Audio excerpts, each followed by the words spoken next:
इस दुनिया में मौजूद रंगीनियां हमें ज़ाहिरी तौर पर जितनी हसीन और खूबसूरत नजर आती है, दरअसल अपने अंदर इतने ही डरावने और घिनौने राज समाये हुए हैं। क्योंकि सियासत हो या फिल्म इंडस्ट्रीज, मीडिया हो या कोई अहम मनसब, इन सब पर मौजूद चमकते दमकते चेहरे और जिस्मों के पसे पुर्दा बदनुमा और दहशतनाक किरदार मौजूद है, जो कि शैतानी परोपकार है और मुट्ठी भर होने के बावजूद अहले ईमान को कमजोर और मजबूर करके इन पर काबिज हो चुके हैं। दोस्तों, इल्यूमिनाती नामी खुफिया तंजीम से आप सब यकीनन वाकिफ होंगे। ये शैतान की पूजा करने वाली खुफिया तंजीम है जो किसी मजहब पर यकीन नहीं रखती सिवाय शैतानी गुलामी के, और अपने आप को दुनिया भर की तमाम कौमों और लोगों से बढ़तर तसव्वुर करती है, क्योंकि इनके ख्याल के मुताबिक इनके पास ऐसा इल्म मौजूद है जो दुनिया के किसी और शख्स के पास मौजूद नहीं है।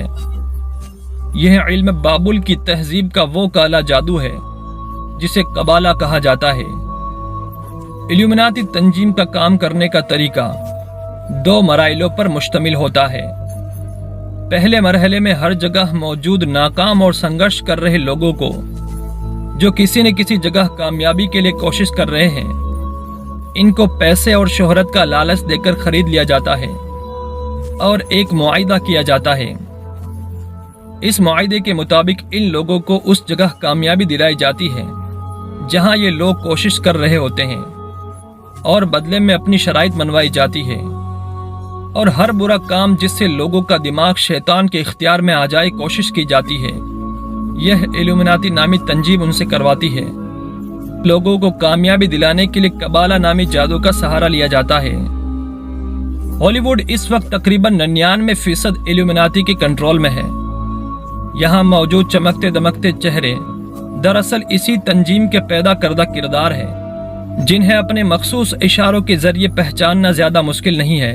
इसके अलावा हॉलीवुड की शान समझे जाने वाले यह किरदार और करोड़ों दिलों की धड़कन यह चेहरे बाकायदा इसी कबाला नामी जादू की इबादत और रसूमात का बाकायदा हिस्सा होते हैं, जिसका सबसे अहम सबूत इन किरदारों की कलाकारों की कलाइयों में मौजूद सुर्ख धागा है, जिसे कबाला की रस्म के दौरान पहना जाता है।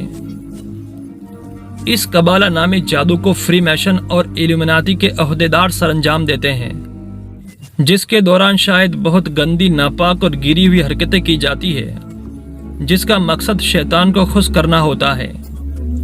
इस जादू के दौरान इन लोगों का राब्ता बराए रास्त शैतान से हो जाता है, जो उन्हें बुराई के नित नए नए अंदाज और दुनिया पर हुकूमत के नित नए नए तरीके सिखाता है। इसी जादू के जरिए ये इल्यूमिनाती अपने काम करने वालों को कामयाबी दिलवाते हैं। फिर लोग इनकी हर हरकत को फैशन समझकर अपनाते हैं और इन्हीं की तरह मशहूर और पैसा कमाना चाहते हैं, और यहीं से इल्यूमिनाती अपने मकासद को पूरा करती है। मगर आखिर यह कबाला नामी जादू है क्या? दरअसल कबाला नामी यह जादू शैतानियत और सिफलियात से मुतालिक है, जो कि जादुई लहरों या हिप्नोटिज्म के जरिए दिमाग की सोचों को कंट्रोल करता है। इसी के बदौलत शैतान अपने पुजारियों को दुनिया को गुमराह करने और इस पर हुक्मरानी करने के नित नए नए तरीके समझाता है, जिसको अपनाकर ये लोग दौलत, शोहरत और हुक्मरानी के ख्वाब को पूरा कर चुके हैं। मगर दोस्तों, सवाल यह है कि आखिर इस कबाला नामी जादू की शुरुआत कब और कहां से हुई? आज के इस वीडियो में इस कबाला नामी जादू की तारीखी पसे मंजर और इससे जुड़े किरदारों का मुख्तलिफ पहलुओं से जायजा लेने की कोशिश करेंगे।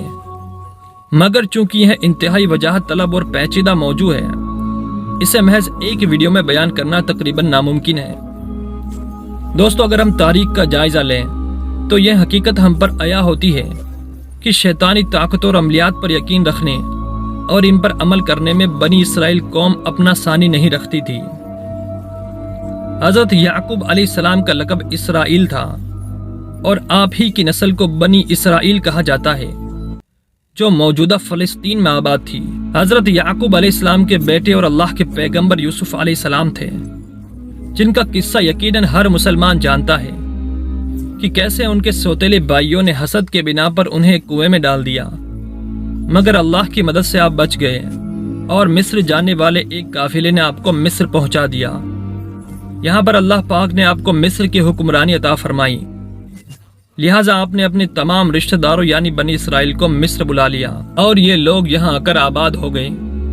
اسی دوران بنی اسرائیل جادو اور کسی بھی سفلی علم سے ناواقف تھی۔ مصر ان دنوں چونکہ جادو میں عروج کمال پر تھا، یہاں لوگ قبالہ نامی جادو اور سفلیات کے علم کے ذریعے ہر ناممکن اور ناقابل یقین کام سر انجام دیا کرتے تھے۔ مثال کے طور پر سامری نامی جادوگر، جس کا ذکر قرآن عظیم میں بھی ہے، جو کہ موسیٰ علیہ السلام کے دور میں ان کے مقابلے کے لیے آیا تھا۔ اس دور کے مصری بادشاہ کو فرعون کا لقب دیا جاتا تھا۔ اس وقت کے جادوگر فرعون کو قبالہ نامی جادو کے ذریعے شیطان سے رابطہ کرا کے دنیا پر حکومت کے نت نئے نئے حربے سکھاتے تھے اور ایسی ایسی تعمیریں ان سے کرواتے تھے جن کو اب تک انسانی عقل حیرت سے دیکھ رہی ہے۔ یہ تعمیرات بنی اسرائیل قوم ہی سے کروائی جاتی تھی اور ان پر فرعون نے ظلم و ستم کی انتہا کر دی اور ذلیل زندگی گزارنے پر مجبور کر دیا۔ لہٰذا حضرت موسیٰ علیہ السلام کو اللہ نے حکم دیا کہ وہ اپنی قوم یعنی بنی اسرائیل کو لے کر فلسطین کی طرف ہجرت کر جائیں۔ لہٰذا حضرت موسیٰ علیہ السلام اللہ کے حکم پر اپنی قوم کو نجات دلا کر مصر سے نکل گئے اور دوبارہ فلسطین میں آ کر آباد ہو گئے۔ اسی دوران بنی اسرائیل قوم پہلے جیسی نہیں رہی تھی، کیونکہ وہ مصر میں رہتے ہوئے فرعونوں سے غرور و تکبر، جادوگروں کا علم اور دنیا پر حکمرانی کے گر سیکھ چکی تھی، یعنی ان میں ان فرعونوں کی تمام صفات شامل ہو چکی تھی۔ فلسطین آ کر بنی اسرائیل قوم سرکش اور نافرمان ہو گئی اور مصری جادوگروں سے سیکھی گئی عملیات اور جادو کے ذریعے شیطانی عملیات کو اپنے مقاصد کے لیے استعمال کرنا شروع کر دیا۔ یہ شیطانی عملیات مخصوص و اعداد و شمار اور عملیات پر مشتمل ہوتے ہیں جنہیں قبالہ کہا جاتا ہے۔ اس قوم نے اس جادو میں مصری جادوگروں سے بھی زیادہ مہارت حاصل کر لی اور اپنے دشمنوں اور مخالفوں کو نقصان پہنچانے کے لیے اس کا استعمال کرنے لگے، یہاں تک کہ حضرت سلیمان علیہ السلام کا دور آیا، جو اللہ کے ذلیل القدر پیغمبر تھے۔ اللہ نے آپ کو عظیم الشان سلطنت کے علاوہ جنات پر بھی حکمرانی عطا فرمائی تھی۔ حضرت سلیمان علیہ السلام کی وفات کے بعد بنی اسرائیل کے یہودیوں نے لوگوں کو برگلانا اور بہکانا شروع کر دیا اور انہیں بتایا کہ نعوذ باللہ حضرت سلیمان علیہ السلام کے پاس کالے جادو کی حکمتیں موجود تھی جس سے آپ جنات پر کنٹرول کرتے تھے۔ لہٰذا لوگوں نے بنی اسرائیل کی چال اور گمراہ کن باتوں میں آ کر قبالہ نامی جادو کو روحانی طور پر سیکھنا شروع کر دیا، یہاں تک کہ جادو کی کتابوں کو ہیکل سلیمانی کی مقدس کتابوں کا درجہ دے کر ان کے ساتھ رکھ دیا گیا۔ لہٰذا اس قوم پر اللہ کا عذاب نازل ہوا اور ہیکل سلیمانی پر 2 مرتبہ حملہ ہوا۔ پہلا حملہ بخت نصر اور دوسرا حملہ ٹائٹس نامی بادشاہ نے کیا اور ہیکل سلیمانی کو مکمل طور پر تباہ کر کے رکھ دیا اور یہاں موجود 1.5 لاکھ یہودیوں یا بنی اسرائیل کو بھی قتل کر کے نکال دیا۔ یوں بنی اسرائیل قوم بکھر گئی۔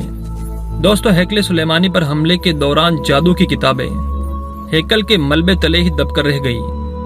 دوستو، اس سے آگے کا ویڈیو ہم اگلے پارٹ میں بنائیں گے کہ کس طرح سے ان جادو کی کتابوں کو نکالا گیا اور پوری دنیا میں اس کا شہر پھیلایا گیا۔ تو آپ سے گزارش ہے کہ ویڈیو پسند آئے تو چینل کو ضرور سبسکرائب کریں اور ویڈیو کو زیادہ سے زیادہ شیئر کریں۔ السلام علیکم دوستو۔